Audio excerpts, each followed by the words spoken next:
Jamstalk, als je knokken niet meer krijgt uit je kop. Jamstalk, ouwe hoeren zonder rem op de klok. Jamstalk, voor mijn strijders en mijn vechters pas zinnen. Ga lekker zitten en laten we beginnen met de Jamstalk. We're back with another episode, being joined by the Bone Crusher, Errol Zimmerman from Dubai. How are you, brother? I'm good, brother. Alhamdulillah. Life cannot be greater like this.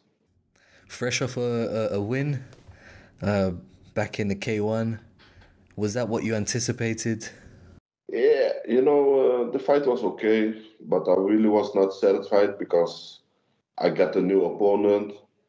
And they gave me somebody new, and I really wanted to knock him out. And after a couple of kicks, he couldn't anymore. So for myself, I was not satisfied, because I want to come inside in there. I want to knock somebody out. And he stopped like a chicken, After 3 kicks, the fight was over. So for me, I was not satisfied that day. Was it an injury or he just couldn't continue? He couldn't continue. I gave him like 3 or 4 good calf kicks, really strong kicks, and he couldn't handle it. So it was good for my side, but for me, I want to be in a war, Yes. I really want to be in a war and go to deep waters, and this was easy work. And you're trying to stay active at the moment, right? Have you got anything lined up? At the moment, no, but I think my next one is gonna be at KSW. I'm gonna fight MMA. That's what I think. I don't know for sure because we are in discussion, and I'm just waiting. This month, 29, I go to Sarajevo. There is also K1. 2 of my friends are fighting there. One is in a tournament, and the other one have a single bout. So I'm gonna be a cornerman for them, and just support, Yeah, I think it's fascinating because we've seen you at events before. You're a teammate. You're in the corner. I've seen you back in the day doing interviews and stuff like that. You're really involved in combat sports. How did you get into MMA? Because obviously kickboxing is your... Yeah, kickboxing is my background. You know what is funny? When I was like 18, 19 years old, Alistair Overeem was always my sparring partner at the time at the Golden Glory gym. And he told me, Errol, come do MMA, do a little bit of training, it's the future, this and that. But for me, at that time, it was really gay for me. Wrestling with a guy, hugging and this kind of thing was not my thing, For me, it was really gay. So I told him, no, man, fuck up with this crazy MMA. I don't like it. I don't like to cuddle. I just want to fight. But now, I really like to fight. And this MMA is a total different ball game. You get the small gloves. With kickboxing, you see me when I fight, I always go straight to the opponent. But with MMA, you need to move. You don't want to get hit, because with the small gloves, it's like 50% when you touch somebody, you're going down. So I'm more in my sixth sense or something. I don't know how to explain, but I'm more in my sixth sense, and I really like the challenge. In the MMA, I can challenge myself. I can go in the deep waters. You need to think a lot, listen good to your corner. And I just like the challenge. So I'm open for MMA, for boxing. Any kind of fighting, I love to do. Because I want to challenge myself and I want to let the youth see in my gym, there are no barriers, You need to compete.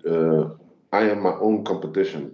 So when I say no or something, I'm scared. And my nickname is the Bone Crusher, and I'm never scared. So I always grab the opportunity to showcase my style. Yeah, I mean, how did you come across that nickname? It's very cool. Yeah, my cousin Stephen, he had a mixtape from the Bone Crusher. the song that I always go with. And he gave me the song. He said, "Hey, this is a good song for you. Go to for the Ring Rock." And I listened it, and the song really suits me. You know, when I was young boy, I go to the club and always in crazy fights and on the streets. And when I heard the song, it was attached to me. You know, it was calling my name. So I take the nickname, always go with the song.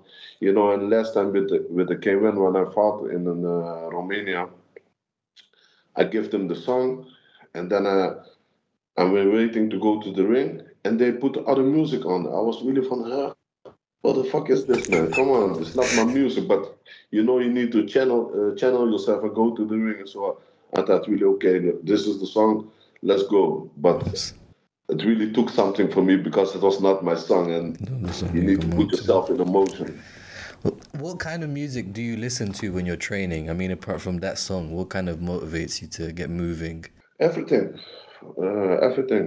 What my trainer puts on, sometimes it's like a little bit house.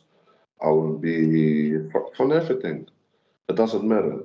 When I'm in the gym, the music must play. Then I go, you know, because music have the rhythm, and when the rhythm is there, you push yourself because you want to go like on the beat, you know, pop, pop, pop, pop, pop. You're listening, and then it's fighting is like dancing, you know. Yes. It's like dancing. So when you have good music, it pressure you to follow the beat or something. It's really strings. But when you are a fighter, you know what I mean. You're from the south. You're from Breda, and I know Yes. that there's a big like, is it?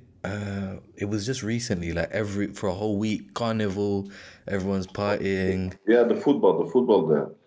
It's now football. So in Breda, every street is like orange Yeah, because Holland is playing. yeah, yeah. Yeah. So is that like a really a place where people party a lot? They enjoy the festivals and the music Yeah. and everything. Yeah. Yeah. Every summer we have a park. There jazz festival. Sometimes live music with every kind of artists come there. It's Yeah. very nice. Breda's really nice city, and how do you say it? Students have a lot of pubs there, so it's really cool.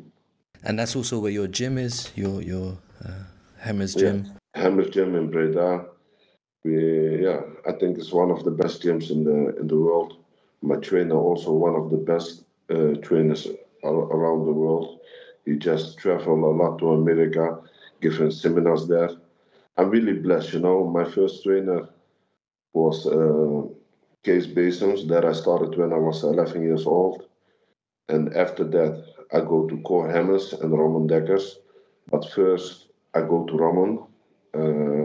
I was training long time with him. He was my teacher, my idol, my everything, you know. And after a couple of years, I rolled into Golden Glory, the big guys. And then Cor Hammers teach me. So I really was blessed in my life that I could train with Ron Dekkers, and he gave me the knowledge on everything that he been through, and training with Gokhan Saki, Khalid Arab, uh, many fighters, bro, many legends from before, you know. Yeah. And now I'm the only one who still is fighting. I'm 38 years old, and I still love it. And for me, I feel myself like I'm still 18, and yeah, I really feel good, you know, and just so happy that I can show the youth in our gym what they can do, what they can expect when they go inside the ring. That's why I always love to go to them, to the fights, speaking with them, giving my knowledge, because that knowledge I get for Ramon and for the other guys also when I was younger, you know, and let them try to understand what they can expect when they go inside of the ring. Because for me, the fight in the ring is not hard. Training is harder than the fight.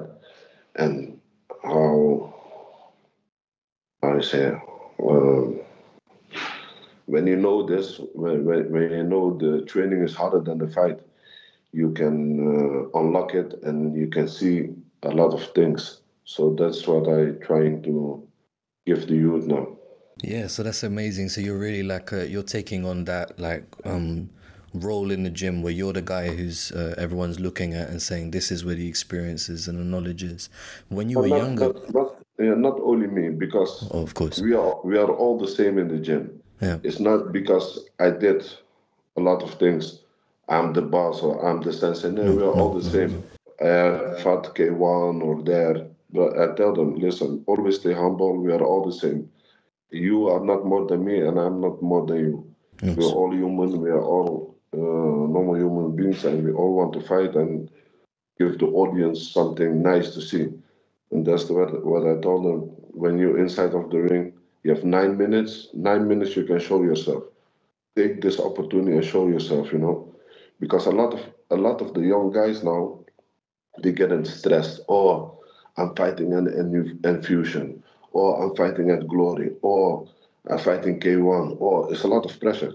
But without our fighters, there is no Glory, there is yeah, no infusion, there yeah, is no K1. So it all depends of you. If you're fighting in the backyard and you're doing good, and people are speaking about you, they're gonna invite you because you are an interesting guy. You're funny to look, funny to see. So this big organization, they need you, and it's all about the fighter, not the organization. This is really fascinating that you're saying this because one of the things that I when I was doing my research and watching your stuff and these kind of things, I realized how much of a personality you have and like you're open about what you think, what you feel. You're open to having a laugh. I've noticed that when we spoke a couple of times that you smile and joke and stuff like that. And sometimes it feels like at the moment in boxing, in UFC and MMA, you have guys who are more willing to talk. But within the kickboxing world, guys are a bit more quiet or they don't really show their personality too much. And maybe that's why it doesn't have the same fire like it did in the K1 where, it was on a world stage. So You know what what do it you is? think about First of that? all, for me, a lot is fake, brother. I even don't watch kickboxing anymore. When I watch fights, it's boxing, you will see, because that's for me uh, real. This kickboxing and stuff, the people are like TikTok or Instagram, they just want to be pretty and get followers of this kind of things. It's not real. It's only,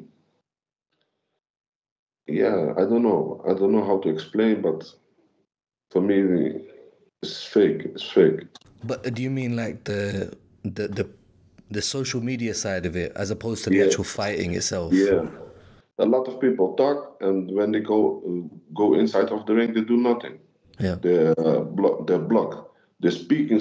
Wow, I'm gonna do this. I'm gonna do that. And on the fight day, they're only like this. And the guard, yeah. They throw like three punches, and they're in shock, block. Everybody talks a nice game, but when it's time for action, there is no showtime. Yeah.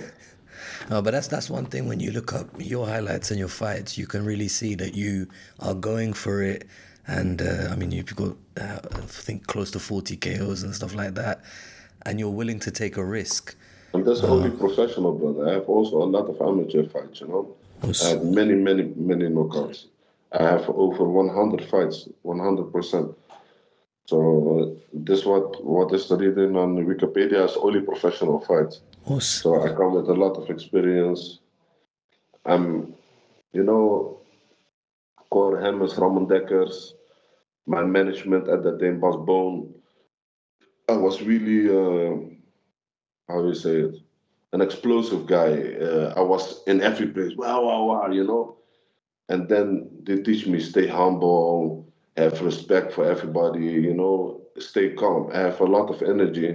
And then in the years coming by, at a young age, I know who I am.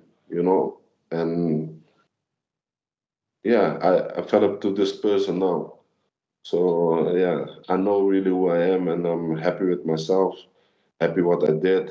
I have no regrets for nothing, no, because with all this, let me say, stupid things and good things what I do in my life, I'm the person who I am today.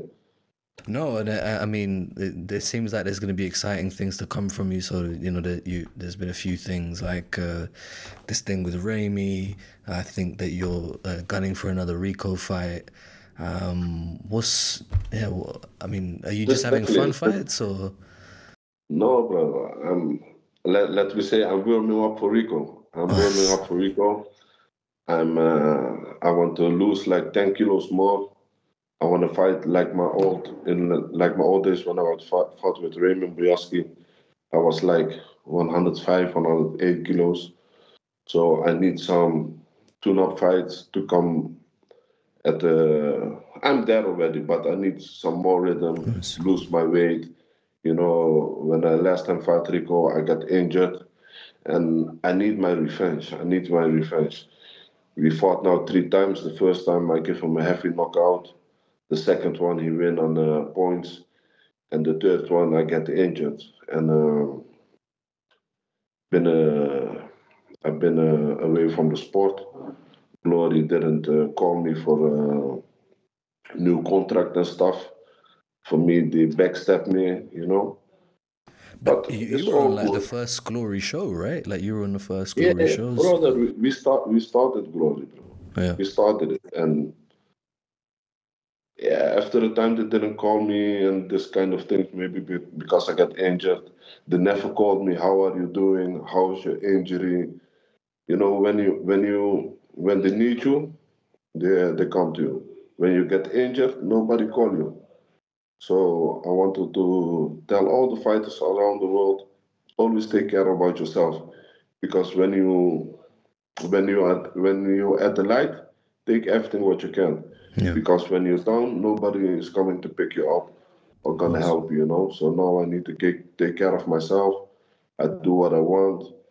I give Glory a couple of opportunities to put me in the tournament. Yeah. And on the internet, they was telling we don't know who to call. We have no fighter for this or that. And I called them. I told them, put me against Rico. It's gonna be a heavy fight. People want to see this, and they didn't call.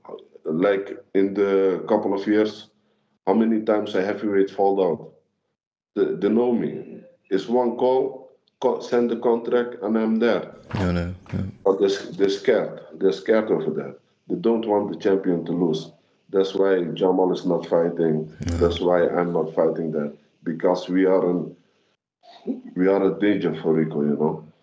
And do you still watch any of the Glory fights, or you don't really keep up with it, or sometimes? I only watched the last time the tournament was crazy. It was really good. Yeah.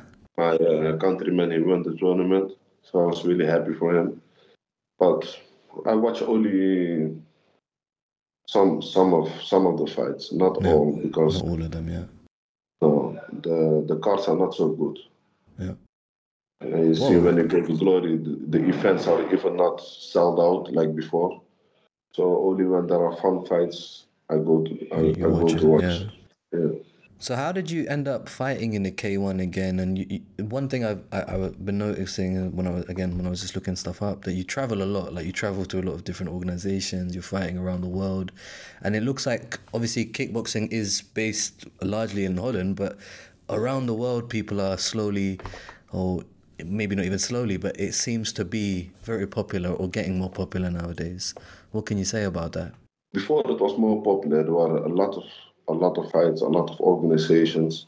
So in the old days, we fought a lot, and I think now is, you know, a lot of things happened in Holland on these events and stuff. So I'm happy that there are events again, a lot more than usual. But we need more competition. They need to make more like Infusion or other brands. Before we had it Showtime, King of the Ring, Gentleman Production, a lot of events, you know, to grow the fighters. And in these days, you don't see it. You see only Glory and Infusion. Yeah. It's really sad. It's really sad. And in the old days, there were a lot of companies. Yeah. So there were more fights. What do you think about celebrity kickboxing? So, like, like at the moment, you've got all these boxing crossovers where you've got like Jake Paul and Mike Perry or Mike Tyson. And I'm thinking, like, what if some of these guys crossed over into kickboxing? Guys who are maybe boxers. It's a different ball game.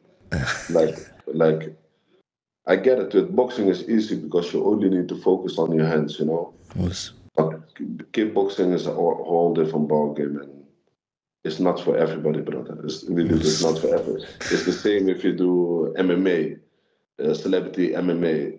It's not gonna sell because it's gonna be garbage. You don't want to look at boxing. Okay, everybody can drop a punch or something, but kickboxing is a whole other level.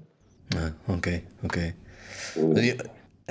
It's just because I was thinking maybe like I've seen like back in the day I think you mentioned Francis's name or It's a dream. This is a dream fight for me, brother. yeah. When everybody was scared of him in the UFC, I was calling him out. I sent Dana White messages. I want to fight with him. He's a really strong guy. I'm not lying to that, but that's the thing. I'm never scared.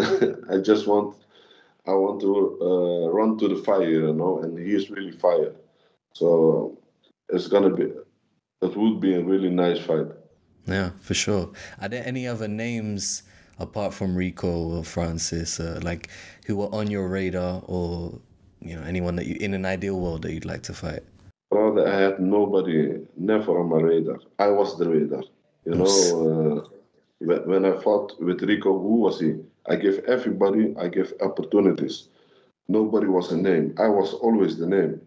People, I don't want to say people were scared for me, but I'm from young age on a made name. So yeah, okay. Now Rico is champion. He's name. He make name for himself. But when I fought him, I was the big name. Right. And after me, he makes name for himself, winning from Badr, and then yeah, that's what it is. But I give everybody opportunity. When they call me, fight this guy, fight that guy. I don't care who they are. I just want to fight. I mean, when you were in Romania, Andrew Tate was there. What do you think he'll ever return to kickboxing? Did you discuss anything like that with him? No, yeah, he told me he really loves to fight, and in all days he was really enjoying it. But yeah, maybe if they call him some other guy, he will fight. When you're a fighter, you always stay a fighter. Yeah. This in your blood, in your genes. But yeah, time will tell. Time will tell. And so you're not gonna fight Remy, just so I understand. Remy, Yeah. Remy's scared of my man. Remy. No, that was also a dream match. I fought him 2009, I think. Yeah. Now he's older. He stopped. It's stupid to calling it out. It's a dream match because it really was a good fight between us. But the time is over. Yeah. Okay. He stopped, and to call him out now is sinless. Yeah. I understand.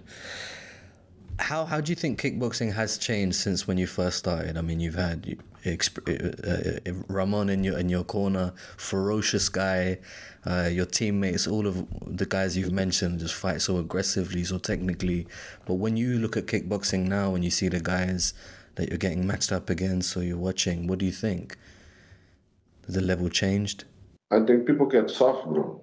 They get softer. The old guys really were hard. The training hard. I think but it seemed like football, modern, and yeah, time changed, and the people now are, for me, weaker. I think. Yeah. But yeah, it seemed like football. In the past, the football was only kicking there, and everybody got the new system, But for me, I think everybody wants to fight like Rico. Point points, and nobody comes to fight anymore. It is, yeah. I don't know what to say on that, but No, it's not my style. It's not my style. But do you think that maybe people feel that way because, I don't know, like trying to take care of themselves, avoid injuries and stuff like that? I know it's not the way you should be fighting if you want to be entertaining and get results, but I'm just trying to figure out why people fight like that as opposed to how you guys I did don't back know. in the day. You have to ask different people that, because everybody has their own vision. Was Their own vision with that. So it depends of the person. I don't come inside the ring to make points. Nobody pays you for extra hour, you know. So if I can go inside of the ring in 1 minute or 10 seconds or less, bro, take it and leave it. I yeah. don't want to fight for 9 minutes. You know, 9 minutes fighting is really hard. Most of the time you cannot even walk to your car or to the hotel, you know. You need somebody to carry you. So I always say to the guys inside the ring before I go, I tell them this: I go in and out. Yeah. Okay, let's do some rapid fire questions. So, if you had to pick a preference between hands and legs, so more of a puncher or more of a kicker for yourself? I would say 50-50. Okay. 50-50, because yeah, my hands are massive, but my legs also. So it's really in combination. So 50-50. Okay. Yeah. Top three favorite matchups or opponents that you've had back in the day? Yeah, Raymond Boyaski, Badahari, and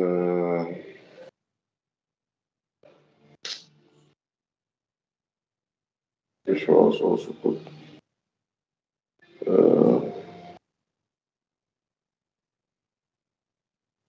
I forget, was a big guy in Amsterdam Arena. Björn Bregge was also really nice. Was nice fight, because that was the Amsterdam Arena. He told me come, and then I knock him. All the people, you know, hold that. Yeah. Still to this day, give me bruise bumps. Yeah. But you know, there are a lot of fights. Also, I like my fight with Eric Soa. It was in the beginning of my career. I was also a professional, also a hard fighter. This guy, I knocked him. I gave him knees to the head and good straight fist, and his head go like this, and it's full power, and it just coming. It was unbelievable, you know. Yeah. I have many great fights, and I fought Magomedov. Yeah, Magomedov. I fought with him. I was like 17 or 18 years old. Was If I won that tournament, I couldn't be earlier in the last 16. But I lose for him in the half final. This guy, he was so fast. When I punched him, he slipped away, and oh, it was crazy. This fight will stay in my head forever. Also, Sammy Shield was really enjoyable, really great fighter. This is the only guy that put me in bed for 2 days, bro. I was so bad. He gave me the front kicks. The only guy that hurt me in my life, in my career, Yeah. Sammy Shield. The front kicks were unbelievable. How do you fight a guy like that who's number one so big, but he's agile as well? Yeah, he's really a technical guy. If he was smaller, he will fight same like Rico Verhoeven. Yeah. But he was so big, he managed his his distance very good. His jab is very good, Yeah. and he have good movement. But he's so tall, is really crazy. But if you look at him and Hong Man Choi couldn't fight. Yeah. And Sam Shield was really a technician. So respect to him. I really love him. Really good guy. Also my old teammate. And I fought him twice. It's a blessing to share the ring with him. Yeah. You've also spoken to Mike Tyson in an interview. He was also known to fight taller guys. What was that like? He's like in the old days, you know, really really nice energy. And at that time, he was a little bit down, I think. Yeah. So I hope to see him again and have a beer or something, smoke with him, and laugh my ass off. He's got a shop in Amsterdam, I think, right? He's got a Yeah, store. yeah, but he's never there. No, no. If he was there, I was there with him. Do you think he should fight Jake Paul, or do you think it's a bad, like it's not a good idea? I hope he's gonna knock Jake Paul out. We should see you fight Jake Paul if I don't know if you'd be interested in that. He will not do that, man. I'm too heavy. He's I don't know what weight he fight, but if the opportunity will come, I will never say no. No. They know where to find me. So yeah, I will never say no. It was really good to see you, back in the ring, active, and it sounds like you've got various things coming up. I hope you enjoy your time in Dubai, and you got to hit us up when you get back. Yes. Any message for your fans? I just want to say thank you to all the people for believing in me, supporting me, and all the nice messages that I get after my fight, and always. A lot of people ask me always, when you're going to fight, you're a legend, you are this. So thank you for all the kind words. And you're going to see me soon again inside the ring or inside the cage. Yeah, man, just let us know so we can help make sure that people get the word about your next fights and stuff like that. I will. Look on my Instagram. When I have something coming up, I'll always put it on my Instagram. And if you see something, give me a call or something, then we arrange. Us. Thank you so much, brother. Thank you. You also. Thank you. Jamstalk, als je knokken niet meer krijgt uit je kop. Jamstalk, ouwe hoeren zonder rem op de klok. Jamstalk, voor mijn strijders en mijn vechters pas zinnen. Ga lekker zitten en laten we beginnen met de Jamstalk.